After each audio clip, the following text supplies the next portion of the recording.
Hello, this is Bishop William Koenig. Welcome to Catholic Forum, a weekly presentation of the Office of Communication of the Diocese of Wilmington. Now, here is your host, Bob Krebs. Thanks, Bishop. There's a community of religious women who have been quietly helping the needy of the Salisbury, Maryland area for decades.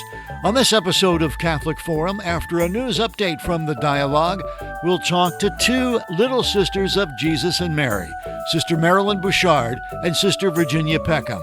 Founded in 1974 by Sister Mary Elizabeth Gintling, the Little Sisters of Jesus and Mary operate Joseph House and the Joseph House Workshop, which has helped scores of the Lower Eastern Shore's most needy residents.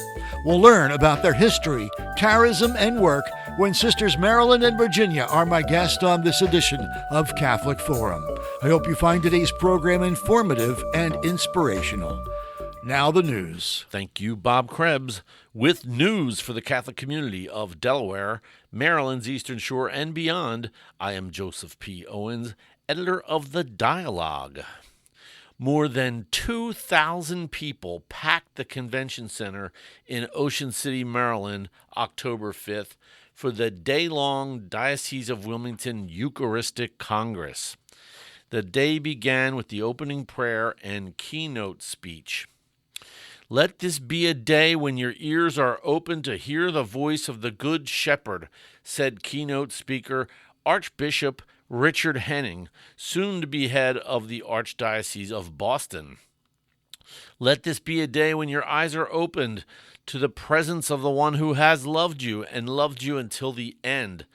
Let this be a day when your heart is open to the power of that partnership and that you and I can respond to the power of that trust, the Archbishop said. Breakout sessions happened throughout the day, and some people enjoyed lunch outdoors alongside the bay in the beautiful weather.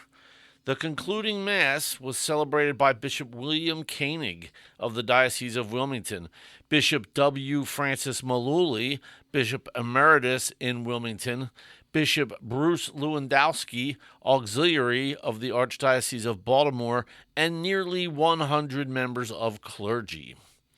A choir of 90 people from 22 parishes took part in the liturgy, providing a booming and prayerful musical presence. Bishop Koenig was the homilist. And with that, their eyes were opened and they recognized him, Bishop Koenig said of the gospel passage of the road to Emmaus. It is the same thing that Jesus did when he multiplied fish and loaves and fed the multitudes.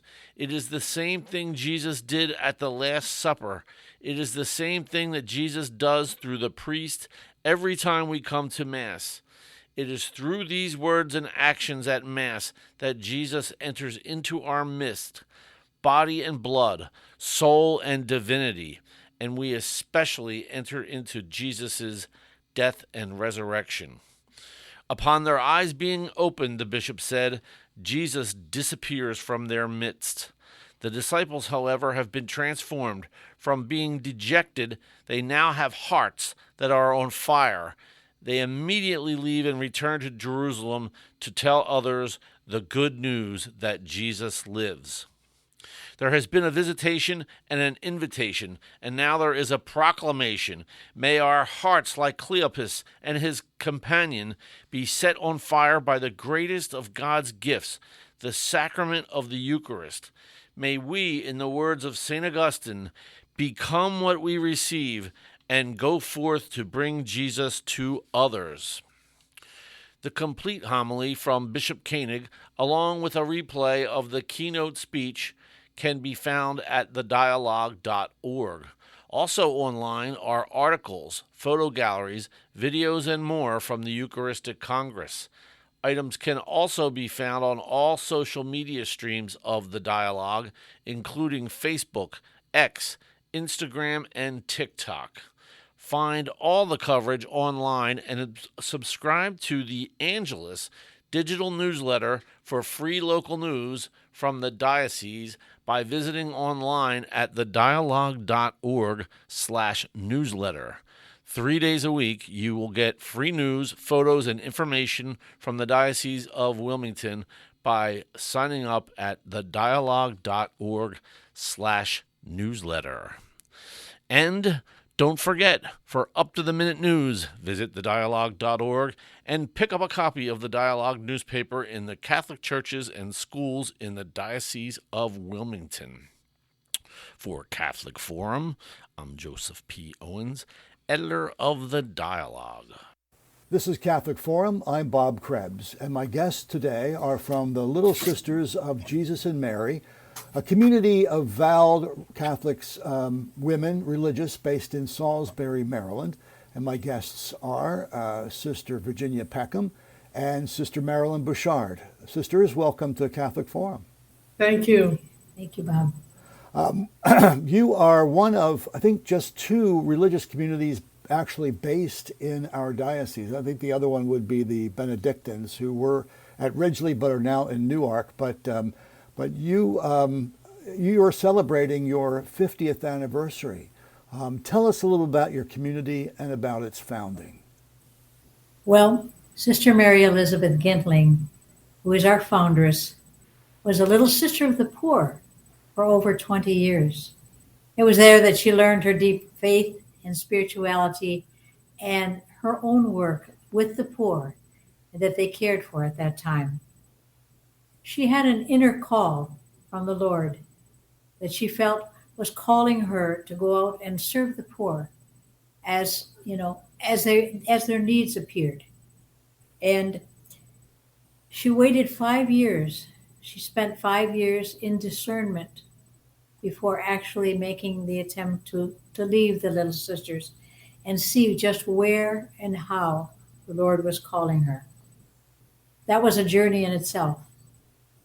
One of the important things she did when she left was to go up to Canada to see Catherine de Hewitt Doherty, who was the founder of Madonna House. In a conversation with Catherine, she said, "Sister, just go start something." And that was the founding and the beginning, actually, of Joseph House. It was small at the beginning, but she was joined by many volunteers who were enhanced by her charism and called by her just sense of justice and things to do. This was in the 60s, which was a real time for inner city. The volunteers joined her, and together they formed the Joseph House. She realized as time wore on and they were doing so many good things that the Joseph House really needed a central core of people who would carry out the vision and keep that thought ahead of them. When the sisters first donned the habit and received permission from Bishop Gossman in Baltimore to form a community, when they came from Berryville and were first dressed in the habit, the volunteers were rather startled. They stayed and they continued, but they also realized that a religious community was perhaps what they were not called to. So little by little, over the course of the next 2 to 3 years, they ended up leaving, and the sisters actually, on a visit to Salisbury, Maryland and Ocean City, discovered there was a whole pocket of poverty here. And it opened a brand new vista for her. When Sister actually found another volunteer that had come, who was also interested in religious life, that was her key. And that was the beginning of our little community. When they received permission, that was in 1974. Joseph House itself was founded in 1965. So it was about 10 years later that we evolved. She founded a Montessori school. She also opened a little card book and gift shop there. She served the poor in whatever manner they needed. And it was multiple, starting with food, counseling, whatever finances they could get together. She provided help financially for them. She even began small prayer groups based on the spirituality of Brother Charles de Foucault. Anyway, we became a small religious community, and as I said, we somehow Sister opened the vista to Salisbury. And I'm going to let Sister take over from there. Okay, Sister. So actually, the founding goes back more than 50 years as far as Joseph House is concerned. But that is correct. But the actual ministry and the work began 10 years prior to that. Right.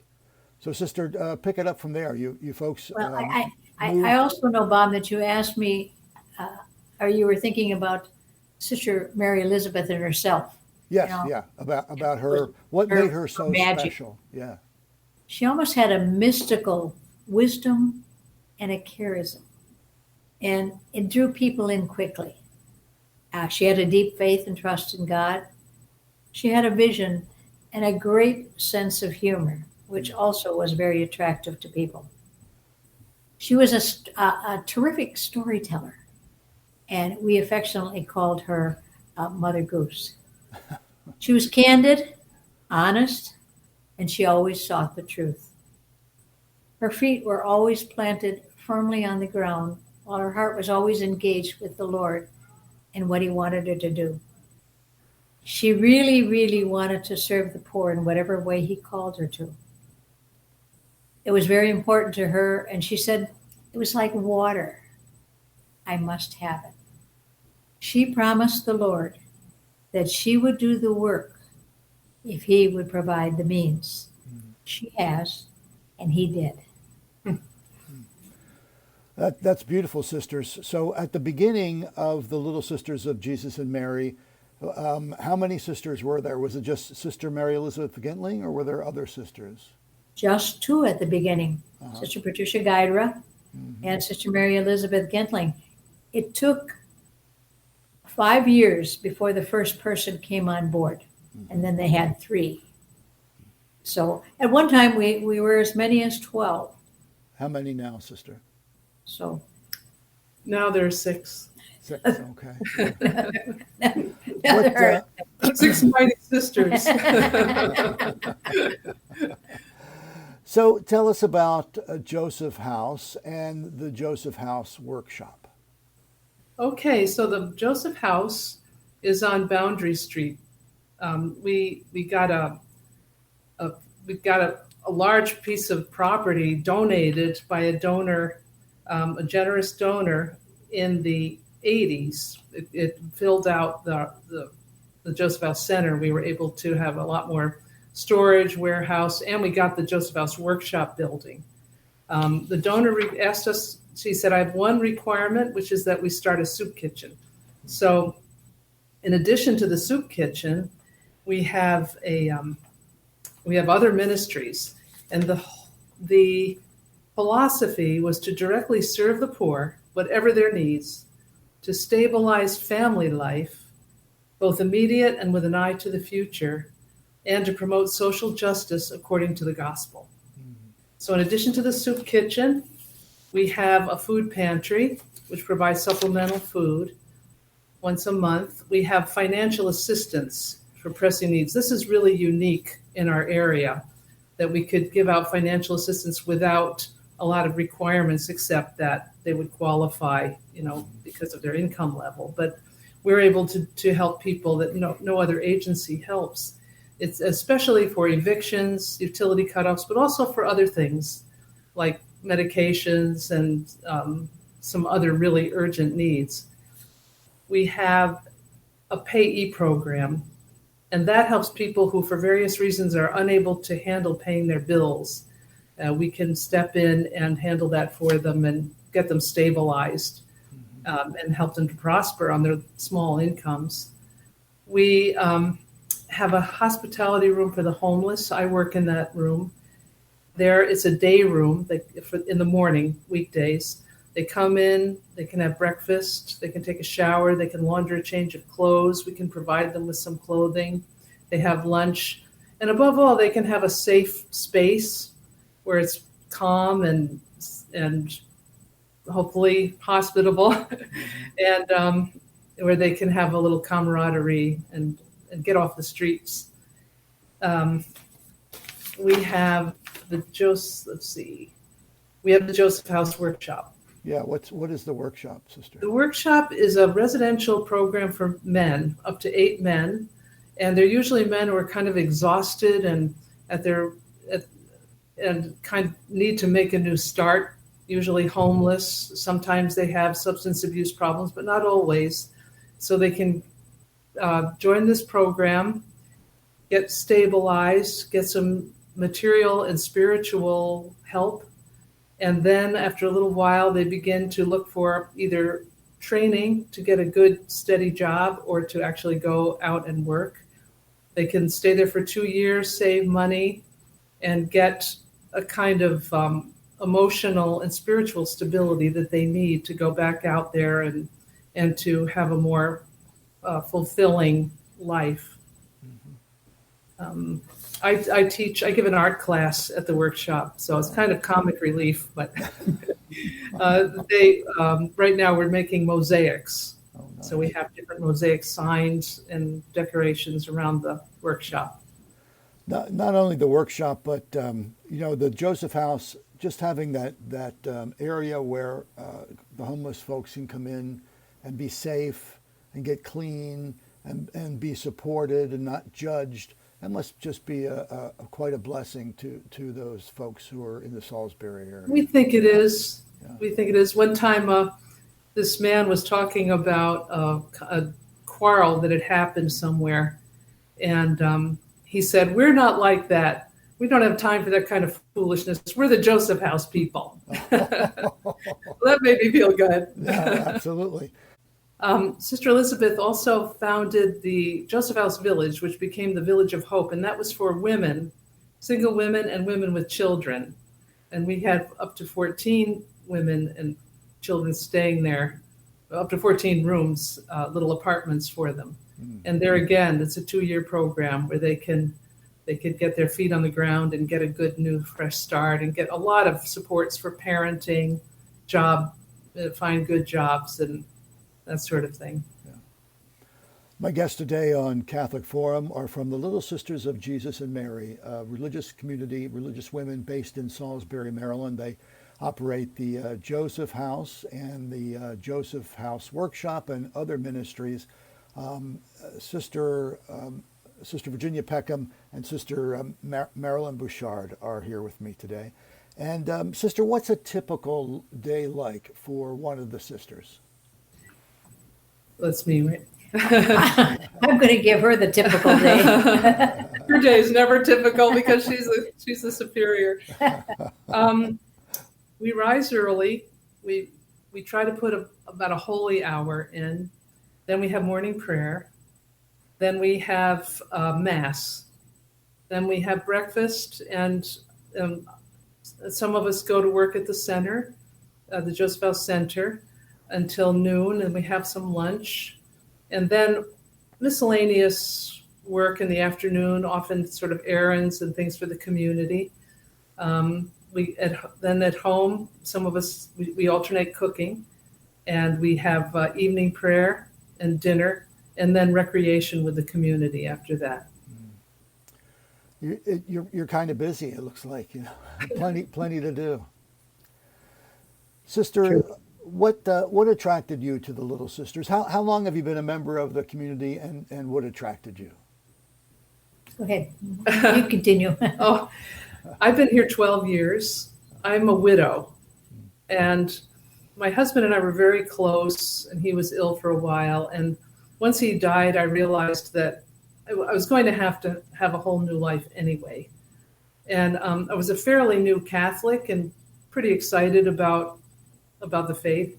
And someone began to talk to my friends about maybe joining a community, and I discovered vocationmatch.com, which is like a dating site for people discerning religious life. And so I sent out the questionnaire, and the Little Sisters responded, and I came down, and our system was to go for a week then a month, and then if everybody was agreeable, to then become a postulant. So that's what happened. Sister Marilyn, your turn. Well, I guess most of my life I had always had that aspiration and hopefully the call to religious life. It took me a long time to take full action on it. I always had a desire to thank the Lord for the good he had done for me, and I also wanted to serve him, especially with the poor. For the little sisters, I was very fortunate in that they took a belated vocation.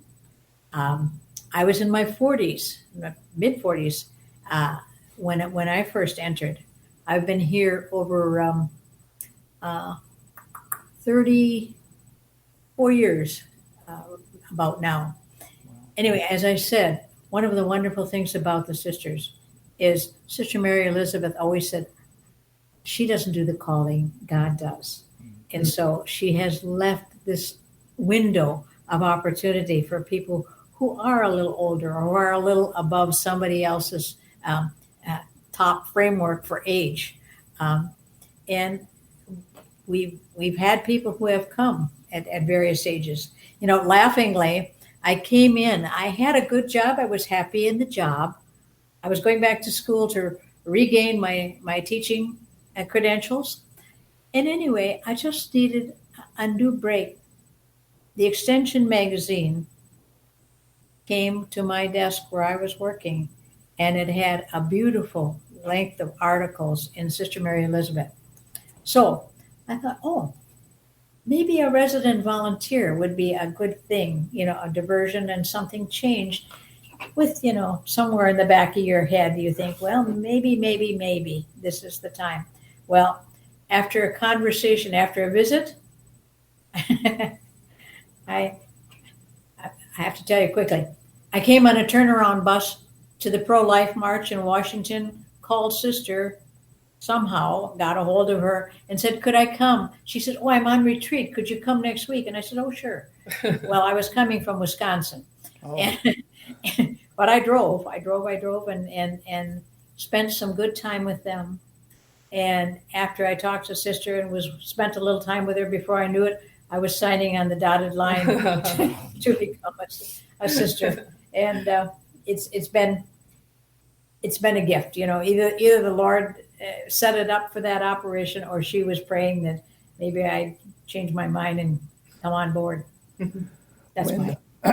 Now, obviously, Sister Marilyn, you knew Sister Mary Elizabeth, but did you, Sister Virginia, or had she passed by the time? No, she died. No, she died quite a while before I came. Yeah. Was it 2000? Is that when it was?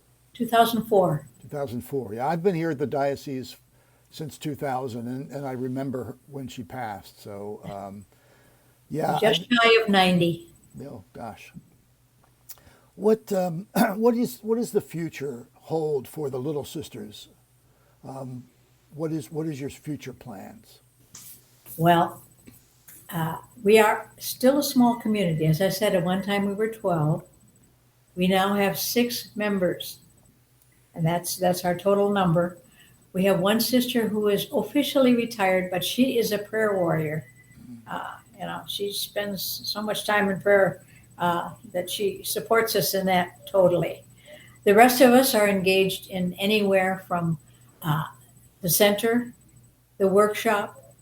We have a wonderful good neighbor program. We are also engaged at the village yet, and various things from administration to the everyday cooking, working, cleaning, and whatever we do. We have people from all over, and they're, as Sister mentioned, she was a widow, and some people have children. Our future, of course, is going to depend a lot on our future growth. We always pray for more vocations, for more resident volunteers. We have both male and female opening for volunteers. And one of our resident volunteers has been here for over 30 years himself. Wow. So there's a hold, Sister once she gets a hold of you, look out. She holds tight, and the work goes on in that way. But we're also praying.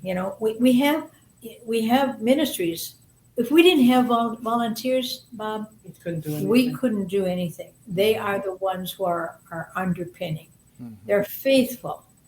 They're everything from day volunteers to weekly volunteers to monthly to even yearly in our special events things. So they are just a real gift for us, and they make it all possible. But of course, we still need that core that I talked about earlier to carry out the vision. There are more things to do. Sister had a lot of forethinking.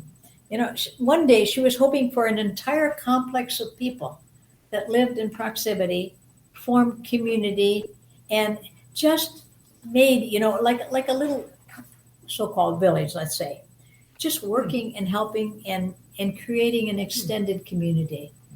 So there are things to do. We have not created new ministries. We've expanded on the ones we have already. But when more people come, we'd like to, continue in faith and justice, and whatever we can do to help stabilize family life and touch the poor. How can our listeners and viewers help your work and help the work of the sisters?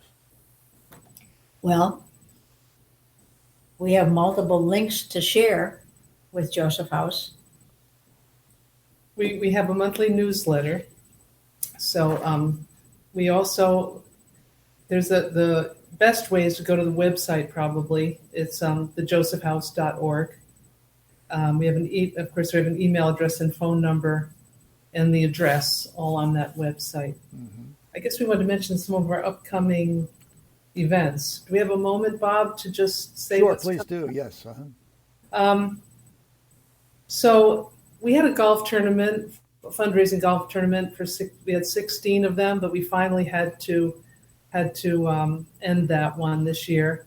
But we have a concert every year that raises money for us and the Christian shelter in Salisbury, homeless shelter. A wonderful Catholic Christmas choral concert with the National Christian Choir, and it's just beautiful. It's spectacular. Then we have a giveaway of brand new coats for children. The Knights of Columbus buy the coats and help us to distribute them. We have a food collection that a wonderful family has been doing for over 25 years. A great big collection of imperishable food for our pantry. And then we have a toy giveaway for the people in our food pantry group. And we give away hundreds of 600 or 700 bags of toys to children. It was well over 700. 700, yeah, bags of toys last year. So. That's terrific. And our listeners and viewers can get more information about those events at thejosephhouse.org, correct? Can do, yes. Also very absolutely. Good. Well, sisters, I think we could probably go on talking for the next hour about all the great work that you've done and continue to do, but unfortunately we're out of time. Congratulations on reaching this 50-year milestone, and we hope that God continues to bless you and the other sisters and your work for the needy in Salisbury and the surrounding areas. Thanks so much. Thank you. Thank you for so your much, kind Bob. invitation and enjoyed speaking with you. And you can see a video of my interview with Sisters Marilyn and Virginia by searching Diocese of Wilmington on YouTube. On the next Catholic Forum, we'll learn about the Xavier Society for the Blind when Aisling Redican is my guest. Don't forget to like or follow us at facebook.com/Catholic Forum. Please join us again next week for another edition of Catholic Forum. Have a great day. God bless. This is Bishop William Koenig of the Diocese of Wilmington. Thank you for listening to this edition of Catholic Forum. And may Almighty God bless you, the Father, and the Son, and the Holy Spirit. Amen.